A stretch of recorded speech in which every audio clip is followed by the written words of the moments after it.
Today, I want to talk about how to be a boss at prospecting. Whether you're in sales like me, marketing, you run a business, prospecting effectively is essential for success. So if you're ready to become a pro at finding, connecting with, building relationships with potential customers, then let's get started. My name is Trent Dressel. I've been working in software sales for nearly 5 years. I promoted my way up at the same tech company from an entry-level sales development rep to a senior account executive, 6 promotions, 4x my income, 60,000 completed cold calls.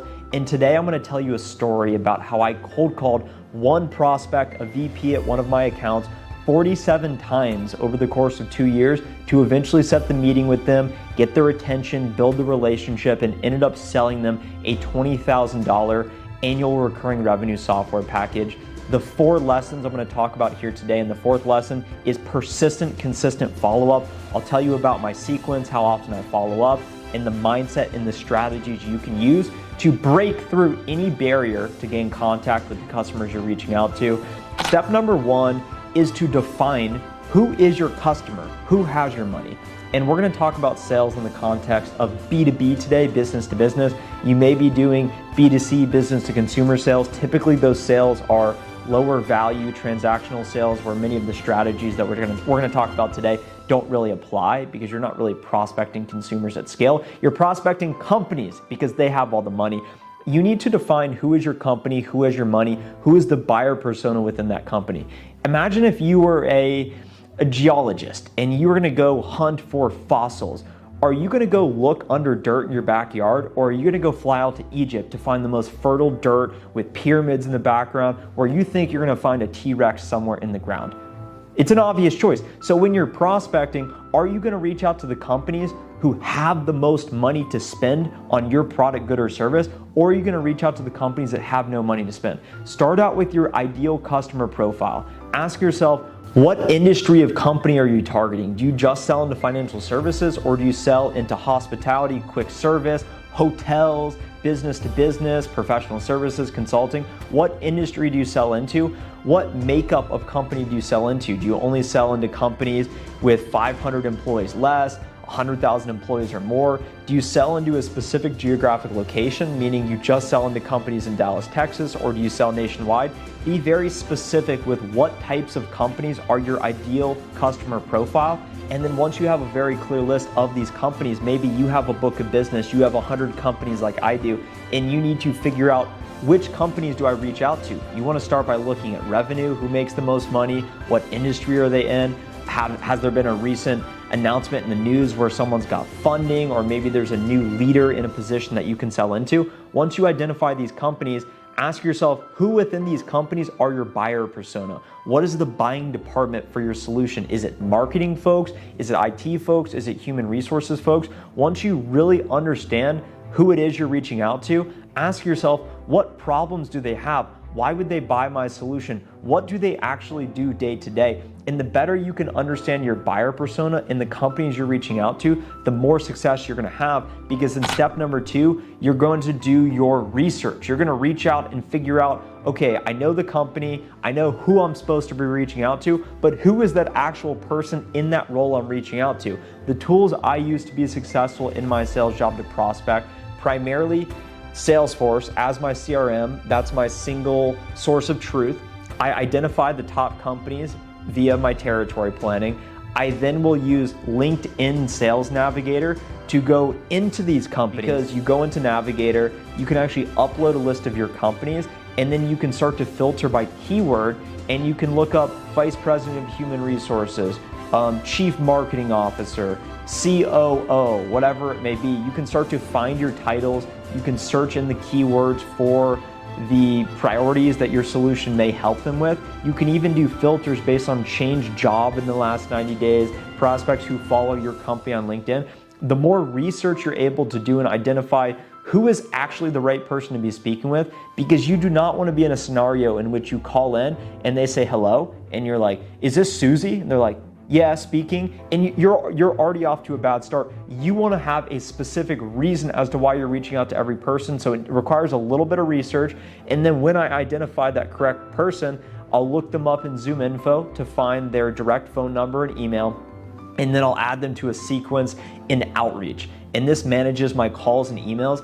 A lot of people ask me about my sequences, what I use in outreach, what it looks like, and that takes us into step number 3, and this is personalizing your outreach and doing an omni-channel approach. So in outreach, I add prospects to a sequence, which is basically calls, emails. Some people like to do LinkedIn requests. Some people like to do send them a handwritten note. Some people like to do send them a video message, whatever it may be. There's a lot of different channels when we say omni-channel, but it just means reaching out to the prospect in different ways. As you think about omni-channel in your life, you're looking at your phone, you're looking at the TV, you're looking at billboards, you're looking at other people's screens. That's omni-channel. You want to be everywhere at once, and it applies to sales. So when I'm reaching out to a prospect, my sequence, day 1, manual email. I'm going to customize it based on my research.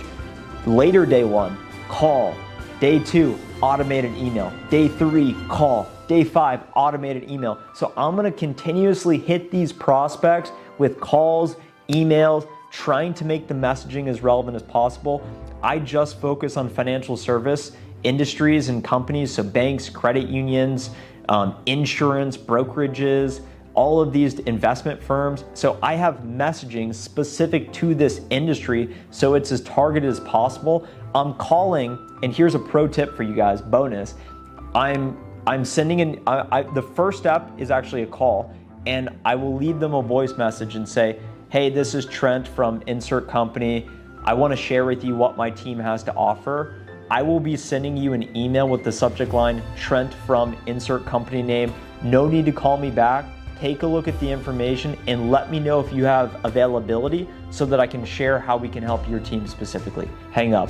And then you send the email referencing specifically the messaging you had just said. It's going to lead to increased open rates for your emails and ultimately more success because more folks will see your messaging. You'll get their attention so that you can hopefully catch them at the right place at the right time. That takes us into step number 4, which is follow up consistently. You want to follow up consistently, and this takes us into the story. I identified a credit union with, I think it was 15 billion assets under management, 500 employees, perfect fit for what I have to sell. So I went into my LinkedIn Sales Navigator, I typed in Vice President of Human Resources, the prospect came up, I added him to my sequence, and I called him, and you know that feeling when you call someone and you know exactly what their voice message sounds like.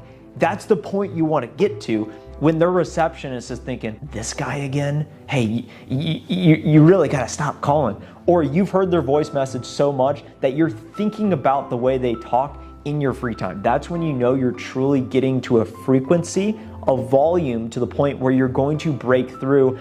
And one of Newton's laws, with every force, there's an equal and opposite reaction to force. So when you're pushing all of this intensity with consistent follow-up in an account, there's got to be something on the other side holding you back. And think of it as a dam with a tiny crack with water spurting through. Eventually, all of your pressure is going to burst the dam. It is inevitable. And that's how I view it. I'm willing to call. People ask me, they say, Trent, how many times do you follow up? And I say, as many times as it takes, it doesn't matter. I'm going to keep reaching out because I'm going to follow up this month, the next month, the next month. Eventually, you're either going to tell me outright no, and I'm not going to accept that because you're going to have to give me a better reason. Oh, we're using a competitor? Well, hey, I'm not asking you to switch. I just want to have an introductory call to talk about how we can help and share relevant industry trends. Oh, you have no budget? Well, we're not talking money anyway. Let's set up a call to talk about what you're doing and how we can help. There's always a reason to meet. So the more certainty you can have around you need to meet with them, they need to meet with you, your solution can help. And that's the mindset I used to call this prospect over 47 times. Here's the best part. I called the director, the person on his team that reports up to him. She told me no on multiple occasions. When I eventually set the meeting with the VP, he looped her into the meeting. So I got into this meeting point blank, having called them over 70 plus times collectively. They never got back to me.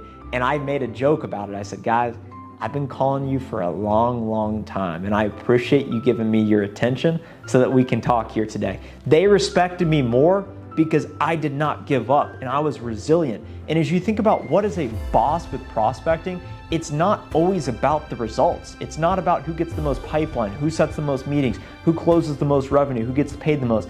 It's the person that's continuously showing up, that's there in the morning, headset on, calling before you even get in the office, and that's staying late in the office, finding those extra prospects to call so that you have enough people to consistently reach out to. That's what it's all about, and the rest will take care of itself. And the final point I'll add that real G's and bosses know in prospecting is when they don't feel like prospecting, they prospect anyway.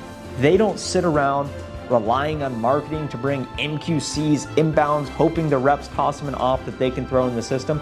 They are hunters. They eat what they kill. They are willing to go out of their way to shed blood, to get told no, to get rejected, to go win the game and set the meetings. It's whatever it takes. Every day I walk into the office and I'm fired up. I'm saying I'm like a gladiator today, proving myself in battle. That is the mentality each and every day. It is a battle for survival. And when you can get to that place mentally, I promise you your prospecting numbers will increase as a result. If you found value in today's video, subscribe to the channel now.